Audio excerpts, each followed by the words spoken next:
You're listening to Talk of Champions, an Ole Miss Spirit podcast with Ben Garrett. It's time! It's time! It's time! It's time! It's time!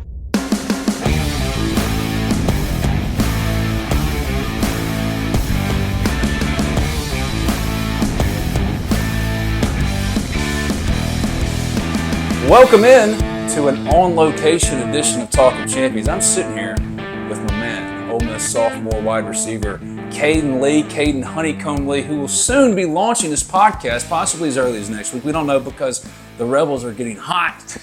So we'll see how it works out logistically, scheduling. But he's going to be starting a podcast with us at the Ole Miss Spirit, OleMissSpirit.com, affiliate of On 3. We're here at the Riverland Roofing headquarters in Oxford, Mississippi. They're throwing an event.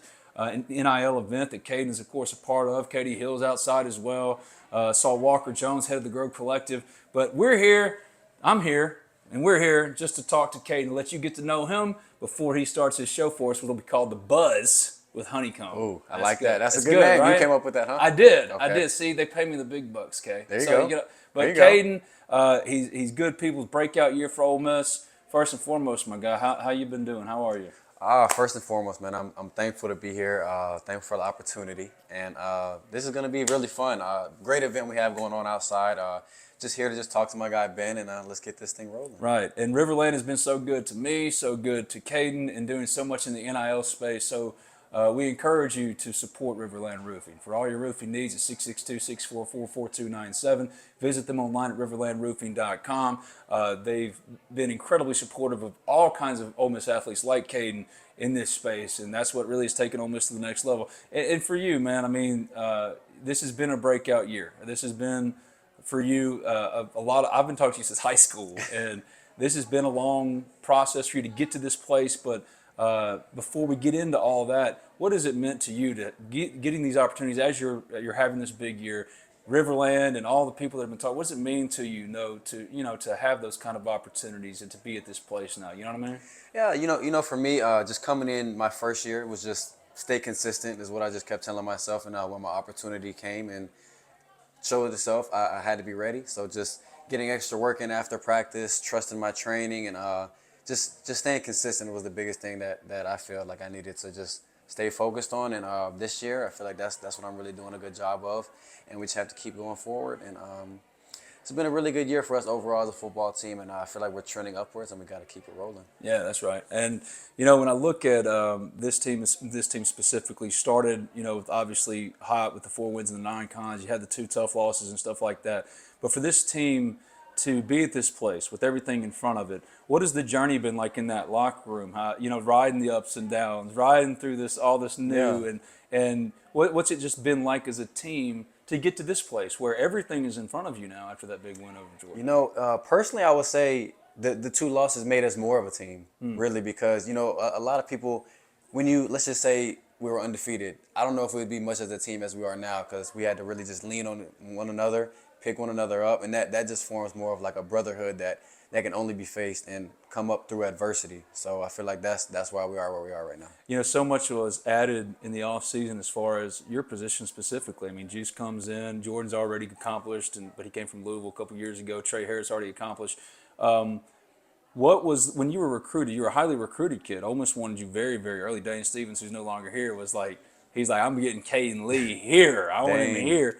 What was it like going into this room knowing that, you were breaking out last year. You were starting to step up last year. But to establish yourself, how difficult was it? What was it like, in those position battles, in a stacked room? And that's kind of what this roster is. When you see all these NIL opportunities, the new good guys can be walking in the door any day now.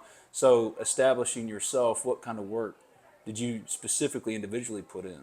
Well, for me, just the reason I chose this school, the reason I chose this conference is I want to play with the best. I feel like I am one of the best. I know I'm one of the best. And I feel like the only way to really just prove that to yourself is to play with the best. So I wanted to put myself in the best receiver room, I feel like, in the country. And with Tre, Juice, Jordan, and all the other guys, Aiden we have, just to be able to go out there and compete against them one another and every day, I feel like it made me better as a player. But some things that I did specifically is just bond with the quarterbacks more, watch a lot more film, catch balls on the jug machine, and really a lot of treatment on my body just to stay healthy and really just try to stay healthy throughout the season. What was the one thing that put you on the map? You know, like when the people said, "Oh, he's got some juice." What was like your signature thing that you've kind of grown into becoming this all around good wide receiver? You know what I mean? But what was like the first thing that people thought about when they thought about Honeycomb? Honeycomb, I feel like when people hear Honeycomb, they just don't know where it came from. Where did it come from? That's what I feel like people don't know. Yeah. Honeycomb came from Cam Newton. I played on the 7-on-7 team in high school. One of my good friends today, can call him anytime I need advice or anything. Great guy. But he called me because my hair gets golden in the summertime. So, you know, this has to stay on for a while. I can't do anything. A lot of people ask me if I'm going to cut it, but I don't have any plans to. Yeah, I mean, you can. It's like part of you now. Yeah. You know what I mean? Like mine, I had to embrace the red ginger head. You know what I mean? Finally, I had to say, all right, Ginger Shrek, you are what you are. You can't get rid of it. Now you can't walk in like a buzz cut, man. I don't think anybody be able to know what to do. You know what I mean? But yeah, Honeycomb is really what you've turned into as far as your brand and who you are as a player. But like, where did your game really take off? When did you know that you were figuring it out at Ole Miss, right? I would say really toward the end of last season, really in a bowl game against Penn State, that I got my first start. And then I just feel like I went in and executed like I knew that I could. Trusted my training, trusted my coaches, and then when they called my number, I was ready. Now that you look at where you've established as far as your position and your place on this roster, where can your game go to the next level? What are you working on specifically to try to be, even greater, right? Really just watching some of the older guys, whether it's Tre or just older guys, people in the league, just seeing what they do well and things that I can add to my game, seeing what people don't do well, see what I don't want to add to my game, and just I feel like really just being observant and being like a gnat, just watching other people and just taking other people's game and adding it to my own. I want to touch on some other things too, not just football. You and your mom, I got to know your mom. She's incredible. Saw her in the Grove on Saturday before the game, man, and she was excited. Where you come from, where you're from, like what kind of made you Cayden Lee, right? Your family, your village, all that back home. So first off, my mom, that's my best friend. That's my rock. She's the boss. I'm not the boss. Everything goes through her. No, I'm just playing, but not really. Not really, because when we were setting this up, she had a lot of questions. You know what I mean? No, but I love my mom to death. Really just growing up, just me and my mom, grandparents, and then just growing up in a sports family, very competitive family. My mom played soccer. My mom's sister played soccer. Her brother played soccer. So I had to play something. Yeah. I just played soccer first, but I grew up in Georgia. I'm 19 years old right now. I actually turned 20 this Sunday. Mazel tov. There we Yeah, go. no Let's more go. teenager. Almost there. Close to there. No more teenagers. That'll be Yeah. exciting. But really just me and my mom, and I love her to death. Yeah. Okay. So she plays soccer. So many soccer players. Did you play soccer? I did. All right. You got the look of it. I was you know the what next Ronaldo, man. I was like that. Oh, dang. I was like that. See, because all I was a goon when I played soccer. They put me on defense just to go wreck some stuff. You know what I mean? I'm slow and fat and No. stupid, So, like, you have some, like, ball skills with it. Yes, that's where the feet come from. Whoa. That's where the feet come from. It makes a lot of sense now as you think about it that way. So, was that the first love? If the soccer was the first love, when did you take to football and know that was the future? If you really, I played football later than most people. Because, most people these days, they start in, like, first, second. I didn't start until 5th grade, like right before middle school, 4th, 5th grade, right before middle school. So it just really and I don't think I started training for football until really like 8th grade. Really? Because I was in between basketball, soccer, football. I was playing all these different type of sports. When I really honed in on football, I feel like that's when my game took off. When did you get your first offer? Funny you ask. I got my first offer coming into my freshman season. So, yeah. So I you got took from, to it pretty quick. I mean, Yeah. it was, Were you always a receiver, or did they have you playing everywhere? I was a receiver and safety. Did you like the contact or defense? I like the interceptions. I like the interceptions.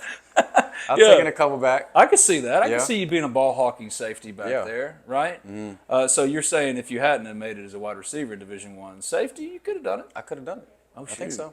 So if they needed emergency safety on like a Hail Mary, Hey, you better out there to make I'm the sure. guy. Can't let anything happen like with the Commanders, Jay Sure. Daniels. You know what I mean? That's no hate. No hate, but like Jaden toes that thing down there.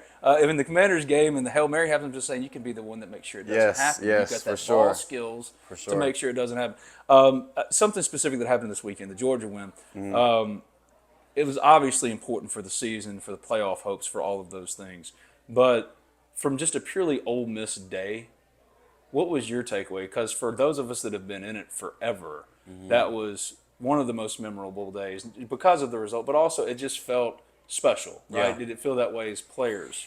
I feel like as a player and as a team, sometimes you wake up and you're uncertain whether or not what you're gonna do going into this game. But I feel like as a team, we were ready for it. I mean, we felt like we could go in there and take care of business, and there was no doubt in our minds at all. And just waking up, going through walkthroughs, going through breakfast, going through pregame meal, we were just ready for the moment, and lean on one another, and then we do what we do. How special was it though to see the Ole Miss community come together like that? Because it was awesome. I saw your mom in the pregame. I saw Miss Tracy Ivy, Jared's mom, in the pregame. All these people, and it felt like a big family reunion. And everybody, the celebration afterwards was ridiculous too. To be a part of that, how special was that? Just to be at that Ole Miss day, what it was. That's a memory that'll never leave me for sure. Long after here, I mean that'll definitely stay with me forever. But I feel like I did a lot for Oxford as a whole. And did y'all feel the pressure? Did y'all kind of know that like people were like, "Oh, y'all got to win this one"? The players, y'all hear that as players. I mean, we want to win all of them. So I don't know if we look at it like that, but we know this is one that we had to have. So we were excited for it. How different was this team against Georgia compared to last year? Now, obviously, they didn't have Ladd McConkey and Brock Bowers, and you could say some stuff, but that was complete domination, right? So where did I know team personnel-wise in the portal, adding some talent where y'all maybe had some deficiencies, that was big. But what was the biggest change, do you think, to allow y'all to go from that 5-touchdown loss to a dominant win over the number 2 team in the country? What changed in a year's time? I would really say experience. Because if you look at our team, we're an older team. Not myself, I'm kind of younger. I'm kind of getting there. I don't know, But if man. you look at from the rest of our team, we're primarily older, seniors, juniors. So I just feel like experience-wise, we came together, and then not young like before. Before, a lot of young players just uncertain. But this year, we were ready. Do you know Austin Simmons, when he came in there, he was just going to start slinging? Had no doubt in my mind. What does he look like in practice? Same player we saw on Saturday. Well, I've been saying that too. Like, Jackson is one of the most accomplished quarterbacks in Ole Miss history. This has nothing to do with Jackson so much as the future is bright. You got Austin. It doesn't just stop after this. Obviously the end goal is a national championship, the college football playoff. Y'all don't run from those expectations. But when you think about you and Austin, the foundation of this program moving forward, it seems healthy. Do you kind of agree with that? You know what I mean? Because y'all got some dog coming up. You talk about the seniors and the experienced guys, but y'all got some dudes like you, Austin, coming up. We do have a lot of guys. Centurion Perk in my class. Doing the thing, dog. man. Absolute dog. Doing the thing. Yes. And the thing, he's an in-state kid, so it's fun to watch him, the Mississippi kid, do it too. But Cayden Lee will be starting a podcast with us at the Ole Miss Spirit, omspirit.com, and affiliate of On 3, sponsored by Riverland Roofing. And we're here at their NIL event. So you were out there, man. It's a pretty cool deal out there. Awesome. Really, Riverland is amazing, man. I love my guy Billy, and I'm really excited to do this. Yeah, I'm excited to have him because he's good people's.